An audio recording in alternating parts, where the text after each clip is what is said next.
بسم اللہ الرحمن الرحیم الحمد للہ رب العالمین والصلاة والسلام علی سید المرسلین محمد وعلی آلہ واصحابہ ومن تبعہم بإحسان الی یوم الدین وبعد۔ ناظرین السلام علیکم ورحمۃ اللہ وبرکاتہ۔ باب قولہ وَإِذْ قَالَ إِبْرَاهِيمُ رَبِّ أَرِنِي كَيْفَ تُحْيِي الْمَوْتَى۔ اللہ تبارک و تعالیٰ کے اس فرمان کا بیان اس وقت کو یاد کرو جب ابراہیم نے عرض کیا کہ اے میرے رب مجھے دکھا دے کہ تو مردوں کو کس طرح زندہ کرے گا۔ حدیث نمبر 4537 ابو ہریرہ رضی اللہ عنہ روایت کرتے ہیں، کہتے ہیں کہ رسول صلی اللہ علیہ وسلم نے فرمایا، شک کرنے کا ہمیں ابراہیم سے زیادہ حق ہے جب انہوں نے عرض کیا تھا کہ اے میرے رب مجھے دکھا دے کہ تو مردوں کو کس طرح زندہ کرے گا۔ اللہ کی طرف سے ارشاد ہوا کہ تجھ کو یقین نہیں ہوا۔ عرض کیا یقین ضرور ہے، لیکن میں نے یہ درخواست اس لیے کی ہے کہ میرے دل کو اور اطمینان حاصل ہو جائے۔ اللہ نے ان سے فرمایا کہ تم 4 پرندوں کو پکڑو اور ان کا گوشت خلط ملط کر کے 4 پہاڑوں پر رکھ دو، پھر ان کو بلاؤ، اللہ کے حکم سے زندہ ہو کر دوڑتے چلے آئیں گے۔ باب قولہ ایود احدکم ان تکون لہ جنہ الی قولہ تتفکرون۔ اللہ کے اس فرمان کا بیان، کیا تم میں سے کوئی یہ پسند کرتا ہے کہ اس کا ایک باغ ہو۔ حدیث نمبر 4538 عبداللہ بن عباس روایت کرتے ہیں، اور اس کے بعد میں یہاں پر سند ہے اور اس کی تحویل ہے، اور پھر دوسری سند عبید بن عمیر یہ روایت کرتے ہیں کہ ایک دن عمر نے نبی صلی اللہ علیہ وسلم کے اصحاب سے دریافت کیا کہ آپ لوگ جانتے ہو یہ آیت کس سلسلے میں نازل ہوئی ہے، کیا تم میں سے کوئی یہ پسند کرتا ہے کہ اس کا ایک باغ ہو۔ سب نے کہا کہ اللہ زیادہ جاننے والا ہے۔ یہ سن کر عمر ناراض ہو گئے اور کہا، صاف جواب دیں کہ آپ لوگوں کو اس سلسلے میں کچھ معلوم ہے یا نہیں۔ ابن عباس نے عرض کیا، امیر المومنین میرے دل میں ایک بات آتی ہے۔ عمر نے کہا، بیٹے تم ہی کہو اور اپنے کو حقیر نہ سمجھو۔ ابن عباس نے کہا کہ اس میں عمل کی مثال دی گئی ہے۔ عمر نے پوچھا، کیسے عمل کی؟ ابن عباس نے کہا کہ عمل کی۔ عمر نے کہا کہ یہ ایک مالدار شخص کی مثال ہے جو اللہ کی اطاعت میں نیک عمل کرتا رہتا ہے، پھر اللہ شیطان کو اس پر غالب کر دیتا ہے، وہ گناہوں میں مصروف ہو جاتا ہے اور اس کے اگلے نیک اعمال سب غارت ہو جاتے ہیں۔ دوسری روایت میں یوں ہے کہ ساری عمر تو نیک عمل کرتا رہتا ہے، جب آخری عمر ہوتی ہے اور نیک عملوں کی ضرورت زیادہ ہوتی ہے اس وقت برے کام کرنے لگتا ہے اور اس کی ساری اگلی نیکیاں برباد ہو جاتی ہیں۔ باب قول اللہ لا يسألون الناس الحافا۔ اللہ کے اس فرمان کا بیان، وہ لوگوں سے چمٹ کر نہیں مانگتے۔ عرب لوگ الحفا اور الہ اور احفا بالمثلہ اس وقت کہتے ہیں کہ کوئی گڑ گڑا کر پیچھے لگ کر سوال کرے۔ فیحفکم کے معنی تمہیں مشقت میں ڈال دے، تھکا دے کے ہوتے ہیں۔ یہ اصحاب صفہ کا ذکر ہے جو حاجت مند ہونے کے باوجود کسی سے سوال نہیں کرتے تھے۔ جاہل لوگ ان کو غنی جانتے، حالانکہ اصلی حقدار وہی لوگ ہوتے تھے۔ حدیث نمبر 4539 متفق علیہ۔ ابو ہریرہ رضی اللہ عنہ روایت کرتے ہیں، کہتے ہیں کہ نبی صلی اللہ علیہ وسلم نے فرمایا، مسکین وہ نہیں ہے جسے ایک یا دو کھجور، ایک یا دو لقمہ در بدر لیے پھریں، بلکہ مسکین وہ ہے جو مانگنے سے بچتا رہے، اور اگر تم دلیل چاہو تو قرآن سے اس آیت کو پڑھ لو کہ وہ لوگوں سے چمٹ کر نہیں مانگتے۔ باب قول اللہ وَأَحَلَّ اللَّهُ الْبَيْعَ وَحَرَّمَ الرِّبَا، اللہ کے اس فرمان کا بیان، اور اللہ نے بیع کو حلال کیا اور سود کو حرام کیا۔ المس اس کا معنی ہوتا ہے جنون۔ حالانکہ اللہ نے تجارت کو حلال کیا اور سود کو حرام کیا ہے۔ لفظ المس کے معنی جنون کے ہیں، جسے دیوانگی بھی کہتے ہیں۔ فرہ نے یہی تفسیر کی ہے۔ مس کا معنی جنون کا ہونا۔ ابن عباس کہتے ہیں سود خور آخرت میں مجنوں بن کر اٹھے گا۔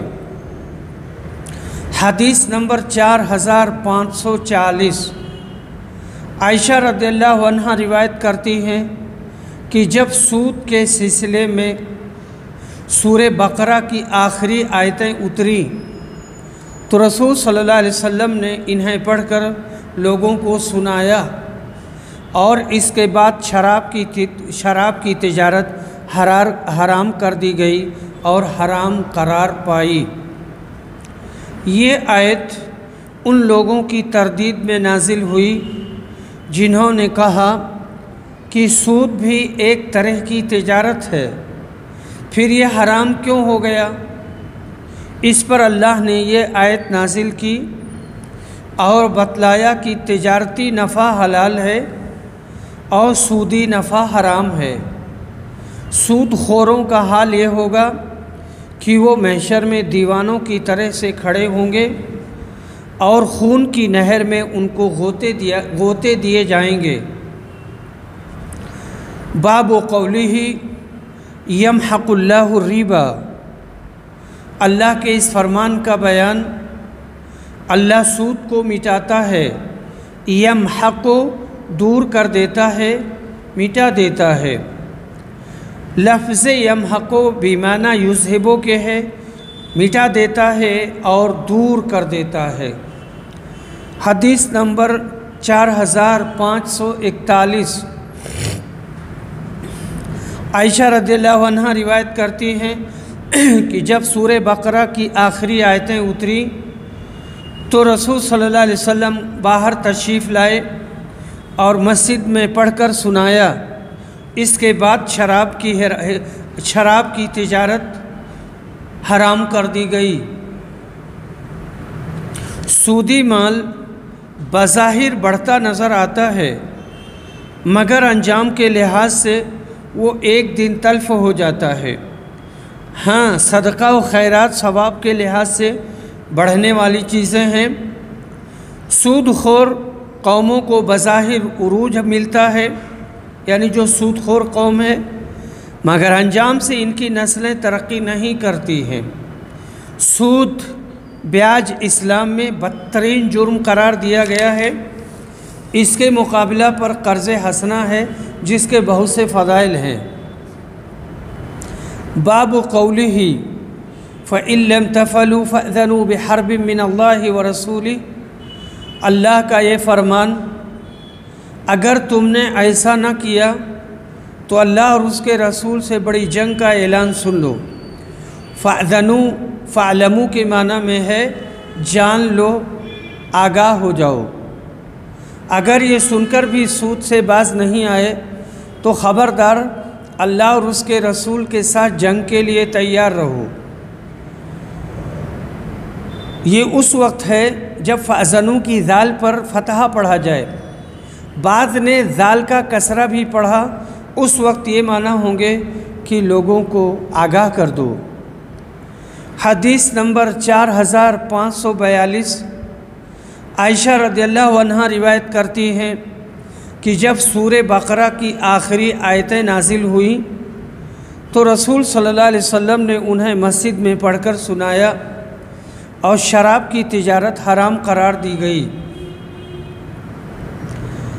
باب قولہ وَإِنْ كَانَ ذُو عُسْرَةٍ فَنَظِرَةٌ إِلَى مَيْسَرَةٍ وَلَنْ تَصَدَّقُوا وَأَنْ تَصَدَّقُوا خَيْرٌ لَكُمْ إِن كُنتُمْ تَعْلَمُونَ۔